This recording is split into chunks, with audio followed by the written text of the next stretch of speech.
Hello everyone, मैं doctor Nilima आज इस वीडियो में बात करूंगी सांख्यिकी के स्टैटिस्टिक्स की। टॉपिक पर चर्चा करने से पहले यदि आप बीएड के सिलेबस का हिंदी ट्रांसलेशन चाहते हैं या फिर कोर्स 1, 2, 3, 5 और 10 के सभी टॉपिक्स के वीडियो चाहते हैं तो डिस्क्रिप्शन बॉक्स में लिंक दिया हुआ है, आप वहां जाकर देख सकते हैं।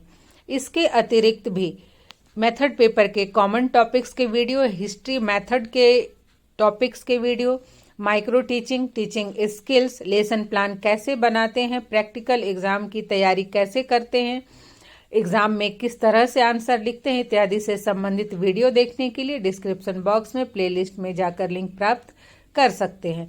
तो आइए शुरुआत करते हैं। सांख्यिकी, इस वीडियो में हम जानेंगे सांख्यिकी का क्या अर्थ है, उसकी परिभाषा भी देखेंगे और उसके प्रकार को समझेंगे। आइए जानते हैं सांख्यिकी क्या है। सांख्यिकी गणित की एक उपयोगी शाखा है। प्राचीन काल में भी सांख्यिकी का प्रयोग होता था, किंतु सांख्यिकी का प्रयोग राजनीतिक तक ही सीमित था। राज्य में जन्म मरण की संख्याओं का विवरण, राज्य की जनसंख्या का विवरण, आय व्यय का लेखा जोखा इत्यादि रखने में सांख्यिकी का उपयोग किया जाता था। किंतु बदलते समय के साथ जैसे जैसे राज्यों की राजनैतिक, सामाजिक तथा आर्थिक परिस्थितियां जटिल होती गईं, सांख्यिकी शब्द का अर्थ और प्रयोग भी जटिल और विस्तृत होता चला गया और कालांतर में सांख्यिकी का क्षेत्र राज्य की आर्थिक तथा सामाजिक समस्याओं एवं परिस्थितियों तक फैल गया। वर्तमान में भी सांख्यिकी का प्रयोग ज्ञान के सभी क्षेत्रों में किया जाता है। आज भी सांख्यिकी का प्रयोग आंकड़ों को एकत्रित करने के लिए किया जा रहा है। आजकल सांख्यिकी का प्रयोग विज्ञान, गणित, शिक्षा मनोविज्ञान, अर्थशास्त्र, लेखाशास्त्र, गृह विज्ञान आदि सभी विषयों में होता है। तो इस प्रकार से सांख्यिकी, जैसा कि नाम से स्पष्ट है, संख्या, सांख्यिकी का संबंध संख्या से होता है। और संख्या का उपयोग हम कब करते हैं? जब हमें मात्रात्मक मापन या मूल्यांकन करना होता है, हमें गणना करनी होती है। प्राचीन काल में राज्य कर्मचारियों द्वारा राज्य में जन्म मरण की संख्याओं और उनकी जनसंख्या का विवरण या आय व्यय संबंधी लेखा जोखा के लिए इसका प्रयोग करते थे। लेकिन वर्तमान में प्रत्येक क्षेत्र में सांख्यिकी का प्रयोग किया जाने लगा है। अब हम देखते हैं सांख्यिकी का अर्थ। सांख्यिकी को अंग्रेजी में स्टैटिस्टिक्स कहा जाता है और स्टैटिस्टिक्स शब्द की उत्पत्ति 3 शब्दों से मानी जाती है। लैटिन भाषा के स्टेटस, इटालियन भाषा शब्द स्टैटिस्टा और जर्मन भाषा के स्टैटिस्टिक। इन सभी शब्दों का शाब्दिक अर्थ है राज्य तथा राजनीतिक कार्य। हम सभी जान रहे हैं कि प्राचीन काल में जो सांख्यिकी थी वो राजनीति का अंग थी और राज्य के कर्मचारी इसका प्रयोग राज्य से संबंधित आंकड़ों को एकत्रित करने और उन्हें सुरक्षित रखने के लिए करते थे। 18वीं शताब्दी में जर्मनी में सांख्यिकी का स्टैटिस्टिक नामक स्वतंत्र विषय के रूप में अध्ययन आरंभ हुआ, लेकिन उस समय भी इसका क्षेत्र सीमित ही रहा और यह राज्य के मामलों से ही संबंधित रहा। किंतु आधुनिक काल में सांख्यिकी का अर्थ बिल्कुल भी भिन्न हो चुका है। आज भी आंकड़ों को एकत्रित करने के लिए इसका प्रयोग किया जाता है, लेकिन इसके अतिरिक्त भी इसका प्रयोग विभिन्न क्षेत्रों में, विशेषकर शिक्षा के क्षेत्र में, अनुसंधान के क्षेत्र में विशेष रूप से किया जाता है। सांख्यिकी की परिभाषा देते हुए प्रोफेसर बावले ने कहा है कि सांख्यिकी को वास्तव में गणना का विज्ञान कहा जाता है। वहीं फर्गुसन ने कहा है कि सांख्यिकी का संबंध सर्वेक्षणों तथा परीक्षणों द्वारा प्राप्त होने वाली सामग्री के संकलन, वर्गीकरण तथा व्याख्या से है। वही बोडिंगटन का कहना है कि सांख्यिकी अनुमान एवं संभावनाओं का विज्ञान है। इस प्रकार से ये जो परिभाषाएं हैं, इनके आधार पे हम कह सकते हैं कि सांख्यिकी गणना का विज्ञान है। इससे जो संख्या है उसकी गणना की जाती है और अनुमान लगाया जाता है और जो आंकड़े संकलित किए जाते हैं, जो सर्वेक्षण के आधार पर या परीक्षण के आधार पर जो आंकड़े संकलित किए जाते हैं, जो सामग्री प्राप्त की जाती है, उसका वर्गीकरण किया जाता है और उसकी व्याख्या की जाती है। इस प्रकार से यह कह सकते हैं कि सांख्यिकी वह विज्ञान है जो प्रदत्तों का संकलन, विश्लेषण तथा सांख्यिकी से संबंधित नियमों का अध्ययन करता है। अब हम बात करेंगे सांख्यिकी के प्रकार की। सांख्यिकी को निम्नलिखित आधार पर वर्गीकृत किया गया है। पहला है आधारभूत मान्यताओं के आधार पर और दूसरा है कार्य या व्यावहारिक उपयोग के आधार पर। आधारभूत मान्यताओं के आधार पर सांख्यिकी को दो भागों में बांटा गया है, प्राचलिक सांख्यिकी और अप्राचलिक सांख्यिकी। वहीं कार्य या व्यावहारिक उपयोग के आधार पर सांख्यिकी को दो भागों में बांटा गया है, वर्णनात्मक या विवरणात्मक सांख्यिकी और निष्कर्षात्मक सांख्यिकी। हम देखते हैं कि प्राचलिक सांख्यिकी क्या है। प्राचलिक सांख्यिकी का संबंध समग्र के किसी एक विशेष प्राचल या माप से होता है। समग्र का अर्थ है समूह या समष्टि या विशाल जन समूह। इस सांख्यिकी के आधार पर प्राचल के संबंध में अनुमान लगाया जाता है। प्राचलिक सांख्यिकी में जिन आंकड़ों का विश्लेषण किया जाता है वे आंकड़े प्रतिदर्श और सामान्य वितरण से संबंधित होते हैं। इस प्रकार के आंकड़ों की सार्थकता का अध्ययन मानक त्रुटि, टी परीक्षण, एनोवा तथा संबंधित सांख्यिकी विधियों द्वारा किया जाता है। जैसे कि देश की जनसंख्या, सांख्यिकी के अर्थ में जो जनसंख्या है उसका तात्पर्य है व्यक्तियों, वस्तुओं, निरीक्षणों, घटनाओं इत्यादि की निश्चित संख्या। हम ऐसे भी कह सकते हैं कि प्राचल उस राशि को कहा जाता है जो फलांकों एवं चरों को एक कॉमन चर की सहायता से जोड़ती है, अर्थात प्राचल के प्रयोग द्वारा राशियों के आपसी संबंध को एक समीकरण की सहायता से बताया जाता है। इसे दूसरे तरह से समझते हैं कि प्राचलिक सांख्यिकी का संबंध प्रायः एक समग्र के किसी एक विशेष प्राचल से होता है और उस प्राचल से संबंधित आंकड़ों का संकलन करके उस प्राचल के विषय में आकलन किया जाता है। प्राचल के विषय में आकलन करने के लिए समग्र से प्रतिदर्श का चुनाव किया जाता है और उनके अध्ययन के आधार पर ही आंकड़े प्राप्त किए जाते हैं। ये आंकड़े सैंपल के रूप में रहते हैं जिनका संबंध पूर्ण समग्र से होता है। ये आंकड़े उस समग्र का प्रतिनिधित्व करते हैं। यह आंकड़े समूह की विशेषताओं से संबंधित होते हैं और इन्हीं आंकड़ों को माप कहते हैं और ये आंकड़े प्राचल आंकड़े कहे जाते हैं। इस प्रकार की किसी समग्र के किसी समूह से जो आंकड़े प्रतिदर्श द्वारा प्राप्त किए जाते हैं उनका अध्ययन मानक त्रुटि, टी परीक्षण तथा प्रसरण विश्लेषण के आधार पर किया जा सकता है। इसे साधारण शब्दों में ऐसे समझते हैं कि प्राचल अर्थात पैरामीटर।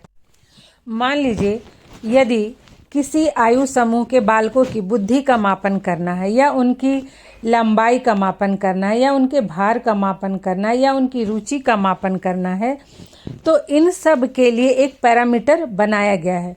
बुद्धि का ही है कि प्रतिभाशाली बालक की बुद्धि कितनी होती है, बुद्धि लब्धि कितनी होती है, फिर सामान्य बालक की बुद्धि लब्धि कितनी है और मंद बालक की बुद्धि लब्धि कितनी है। तो ये एक पैरामीटर तैयार किया गया है। तो जिस भी आयु समूह के बालक का अध्ययन करना हो तो उस समूह में से कुछ बच्चों को सैंपल के रूप में उनका चयन कर लिया जाएगा और उस सैंपल का अध्ययन किया जाएगा। उस सैंपल के अध्ययन के आधार पर जो आंकड़े प्राप्त होते हैं वही प्राचलिक आंकड़े कहे जाते हैं और ये आंकड़े जो है उस आयु समूह के बच्चों का प्रतिनिधित्व करते हैं और जो भी निष्कर्ष निकाला जाता है तो ये माना जाता है कि उस आयु समूह के समग्र जो बच्चे सभी बच्चे जो हैं उन पर लागू होता है। तो प्राचल जो या फिर पैरामीटर ये कई तरह की विशेषताओं के लिए मापन के लिए बना है। रुचि के लिए भी, क्षमता के लिए भी, योग्यता के लिए भी, ऊंचाई का भी एक पैरामीटर है कि किस एज में बच्चे की हाइट कितनी होनी चाहिए, किस एज में बच्चे का जो वेट है शरीर का वो कितना होना चाहिए उसका पैरामीटर है।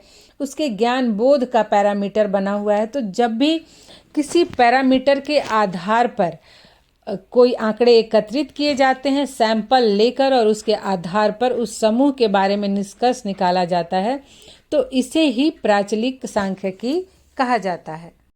अब जो दूसरा प्रकार है सांख्यिकी का वह है अप्राचलिक सांख्यिकी। तो अप्राचलिक सांख्यिकी इसका इंग्लिश देखिए नॉन पैरामेट्रिक स्टैटिक्स, मतलब इसमें कोई भी पैरामीटर नहीं होता है। कभी कभी निरीक्षण से प्राप्त कुछ आंकड़े ऐसे भी होते हैं जहां ना तो कोई प्रायोगिक चयन होता है और ना ही सामान्य वितरण, मतलब जैसे जो प्राचलिक सांख्यिकी में प्रति 10 का सैंपल का चुनाव रैंडम सैम्पलिंग विधि से किया जाता है, तो इसमें कोई वैसा रैंडम सैम्पलिंग विधि का प्रयोग नहीं किया जाता है और ऐसे आंकड़ों की संख्या कम होने के कारण उनका स्वरूप भी विकृत होता है। इन आंकड़ों का संबंध समग्र के किसी भी प्राचल से नहीं होता, अर्थात इसका कोई भी पैरामीटर नहीं होता है। ऐसे आंकड़ों से संबंधित सांख्यिकी विधियां अप्राचल सांख्यिकी के अंतर्गत आती हैं। इसमें जिस समग्र से प्रति 10 लिया जाता है उसके बारे में कोई विशेष शर्त या मापदंड नहीं रहता है, इसीलिए इसे वितरण मुक्त सांख्यिकी भी कहा गया है। मीडियन टेस्ट, काई वर्ग टेस्ट, स्पीयरमैन का कोटि अंतर संबंध आदि कुछ प्रमुख अप्राचल सांख्यिकी विधियां हैं।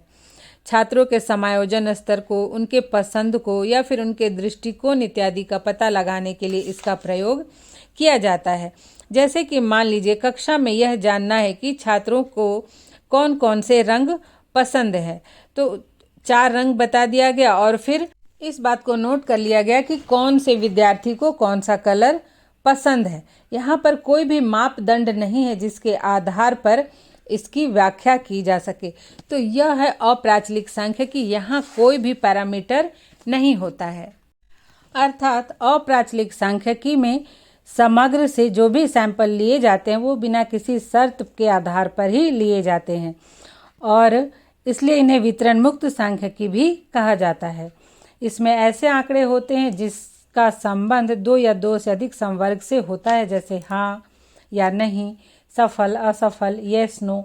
तो जो भी या तो अनुसूची तैयार किया गया है या फिर प्रश्नावली तैयार की गई है आंकड़े एकत्रित करने के लिए, उसमें जो ऑप्शन दिए रहते हैं वो हाँ, ना, सफल, असफल इत्यादि 2 ही ऑप्शन दिए रहते हैं। और अप्राचलिक सांख्यिकी में जो आंकड़े संकलित किए जाते हैं उनका संबंध सामाजिक समस्या के प्रति समाज के लोगों के विचार, जैसे कि विज्ञापनों की तुलनात्मक प्रभावशीलता या सामाजिक मूल्यों के प्रति लोगों की अभिवृत्ति इत्यादि से संबंधित अध्ययन के विषय में आंकड़े एकत्रित किए जाते हैं। ये किसी कसौटी के आधार पर एकत्रित नहीं किए जाते हैं। इन आंकड़ों की संख्या बहुत कम होती है और इनका स्वरूप भी विषम होता है और इसमें कोई भी पैरामीटर नहीं होता है जिसके आधार पर प्राप्त आंकड़ों का विश्लेषण किया जाए या उस पैरामीटर के आधार पर जांच के लिए आंकड़े एकत्रित किया जाए। जैसे प्राचल सांख्यिकी में है कि किसी एक प्राचल अर्थात पैरामीटर के आधार पर आंकड़े एकत्रित किए जाते हैं और उनका विश्लेषण उस पैरामीटर के आधार पर ही किया जाता है, किंतु अप्राचलिक सांख्यिकी में ऐसा नहीं होता है। अप्राचलिक सांख्यिकी की सार्थकता की जांच के लिए काई वर्ग परीक्षण, माध्य परीक्षण, संयुक्त क्रम अंतर विधि, कोटि अंतर विधि आदि जो सांख्यिकी विधियां हैं इनका उपयोग किया जाता है। अब है विवरणात्मक सांख्यिकी। विवरणात्मक सांख्यिकी द्वारा संख्यात्मक तथ्यों की मौलिक विशेषताओं का प्रदर्शन किया जाता है।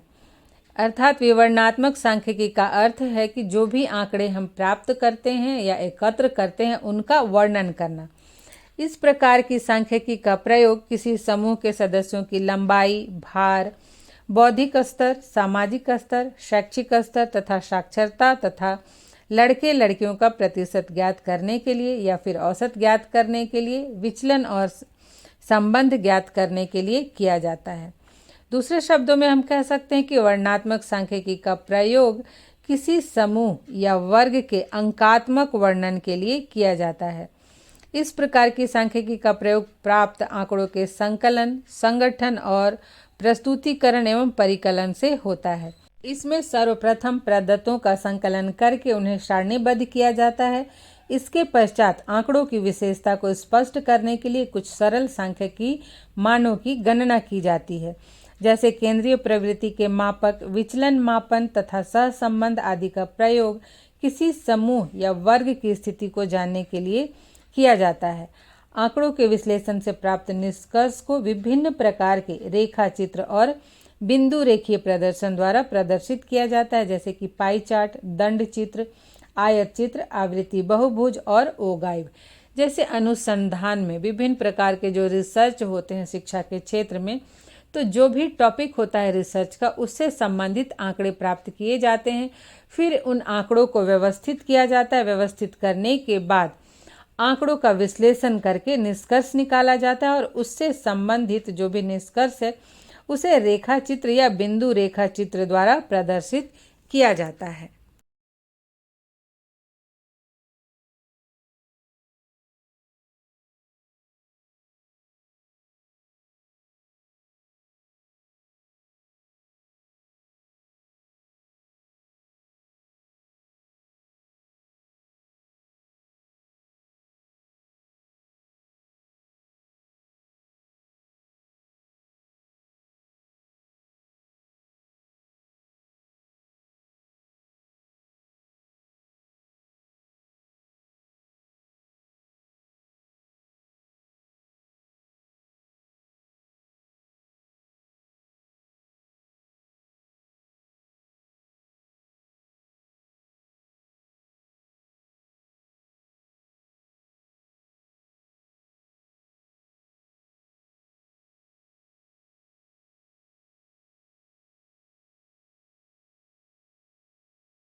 अब हम बात करेंगे निष्कर्षात्मक सांख्यिकी की। निष्कर्षात्मक सांख्यिकी का प्रयोग अधिक बड़े समूह से संबंधित समस्याओं के अध्ययन के लिए किया जाता है। इस प्रकार के सांख्यिकी में प्राप्त आंकड़ों के आधार पर समूह के संबंध में अनुमान लगाया जाता है या उसके संबंध में निष्कर्ष निकाले जाते हैं। अधिकतर इस सांख्यिकी की सहायता से परिणामों की वैधता की जांच करके तर्कपूर्ण निष्कर्ष निकालकर भविष्यवाणी की जाती है। चूंकि इसके द्वारा बड़े समूहों का अध्ययन किया जाता है और बड़े समूहों में सदस्यों की संख्या अधिक होती है, इसलिए सबका अध्ययन करना तो संभव नहीं है। तो इन बड़े समूहों में से सैंपल के रूप में कुछ इकाइयों का चुनाव किया जाता है और इन इकाइयों का विश्लेषण करके तर्कपूर्ण निष्कर्ष निकाला जाता है और भविष्यवाणी की जाती है। ये चुने हुए जो सैंपल हैं संपूर्ण समूह का प्रतिनिधित्व करते हैं। इस प्रकार के सांख्यिकी को प्रतिदर्श या निगमनात्मक सांख्यिकी भी कहते हैं। इसमें उच्च सांख्यिकी विधियों का प्रयोग किया जाता है, जैसे कि संभावना का नियम, मानक त्रुटि, सार्थकता परीक्षण। तो इस प्रकार की सांख्यिकी का प्रयोग बहुत बड़े समूह के अध्ययन के लिए किया जाता है। जो शोध वगैरह है, सर्वेक्षण है, सरकारी सर्वेक्षण इत्यादि होते हैं, उसमें इस तरह की सांख्यिकी का प्रयोग किया जाता है। तो ये थे सांख्यिकी के प्रकार। आशा करती हूँ ये वीडियो आपके लिए हेल्पफुल होगा। आज यहीं तक, मिलते हैं नेक्स्ट वीडियो में।